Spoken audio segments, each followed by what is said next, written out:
Assalamu alaikum. Dans notre religion, s'il y a bien une chose qui regorge de mystère mais qui est connue de tous dans le monde musulman, c'est bien la fameuse pierre noire. Et malgré les théories, les rumeurs et tout ce qui circule autour d'elle, il y a pas mal de choses que le prophète alayhi salatu wassalam nous a transmis et qu'on a découvert au fil du temps. Aujourd'hui avec Jannah TV, on vous propose de découvrir 9 secrets sur la pierre noire. Et restez bien jusqu'à la fin de la vidéo, car le dernier point c'est un conseil mais aussi un message important que nous voulons vous transmettre.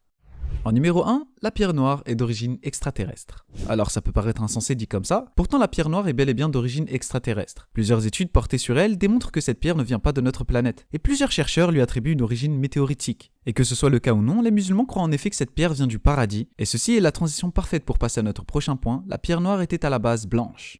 Selon le hadith suivant rapporté par At-Tirmidhi et l'imam Ahmed rahimahumullah, le messager d'Allah sallallahu alayhi wa sallam aurait dit « La pierre noire est descendue du paradis plus blanche que le lait, puis les péchés des humains l'ont noirci. » Cela confirme donc bien notre croyance quant au fait que cette pierre vient du paradis. Mais notre noble prophète alayhi salatu wassalam ajoute que c'est les péchés des hommes qui l'ont noirci. Et par contre ça fait vraiment froid dans le dos. Surtout quand on sait que sa blancheur était semblable à celle du lait, voire encore plus vu qu'elle venait du paradis. Personnellement, je suis en pleine remise en question de moi-même rien qu'à l'idée d'avoir appris ça. On demande à Allah de nous pardonner nos erreurs et de purifier nos cœurs. En numéro 3, sa position sur la Kaaba.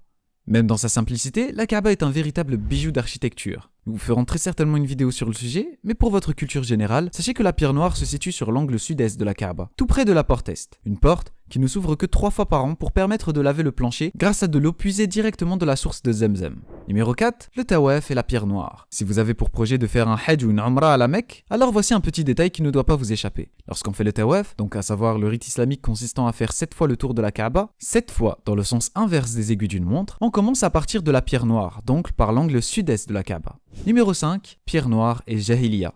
À l'époque pré-islamique, les Arabes de Quraysh avaient l'habitude d'adorer la pierre noire, comme certains pourraient vénérer la main de Fatma ou l'œil de Nazar Bankouk par exemple. Pour eux, elle faisait partie des plus de 300 idoles qu'il y avait déjà à cette époque, et ils pensaient très certainement qu'elle possédait certaines vertus en leur faveur. Mais en tant que musulmans, nous savons que rien ne peut nous nuire ou nous être bénéfique si ce n'est par la volonté d'Allah subhanahu wa ta'ala.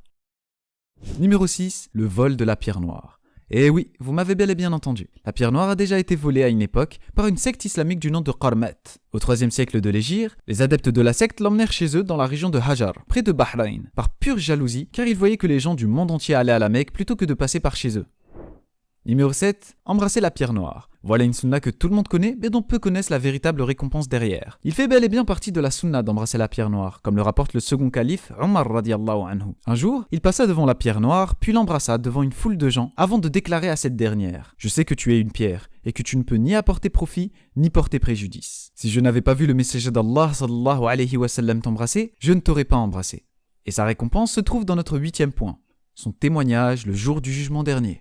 Le jour du jugement dernier, la pierre noire sera ressuscitée par Allah subhanahu wa ta'ala et elle témoignera en faveur des gens. Et qui sont ces gens? D'après Ibn Abbas radiyallahu anhu, le messager d'Allah sallallahu alayhi wa sallam a dit à propos de la pierre: Au nom d'Allah, Allah la ressuscitera le jour de la résurrection, dotée de 2 yeux avec lesquels elle verra et d'une langue par laquelle elle témoignera en faveur de ceux qui l'auront touchée. Mais quoi qu'il arrive, ne la touchez pas si vous voyez que c'est impossible. Et vraiment, nous insistons là-dessus. Si vous allez à la Mecque, essayez de l'embrasser calmement, sinon ce n'est pas la peine. Dans la sunna, il est dit que si le pèlerin ne peut pas l'embrasser, il peut la toucher avec sa main ou lui faire signe avec une chose, puis embrasser cette chose en question.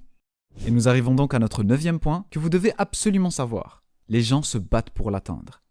Comment vous dire plus clairement que cela n'est pas permis en islam? Pourtant, c'est bel et bien le cas ici. De nos jours, les gens se ruent et se battent pour l'embrasser. Et malgré la noble intention qu'il y a derrière, cela reste un mauvais comportement à proscrire pour tout musulman et toute musulmane se rendant à la maison d'Allah. Quant à ceux qui auront la chance d'en être proches, faites très attention. Il arrive même que dans les bousculades, les femmes perdent leur voile et les hommes tombent dans les pommes. On demande à Allah d'améliorer notre condition et de nous permettre de toucher la pierre noire avec quiétude, douceur et sécurité. Dites-nous en commentaire combien de faits sur la pierre vous connaissiez déjà parmi ceux énoncés précédemment. Et surtout, n'hésitez pas à partager la vidéo à un max de musulmans afin qu'ils soient tenus au courant. Merci d'avoir suivi la vidéo jusqu'au bout. C'était Riyad pour Jannah TV. Jazakumullahu khayran.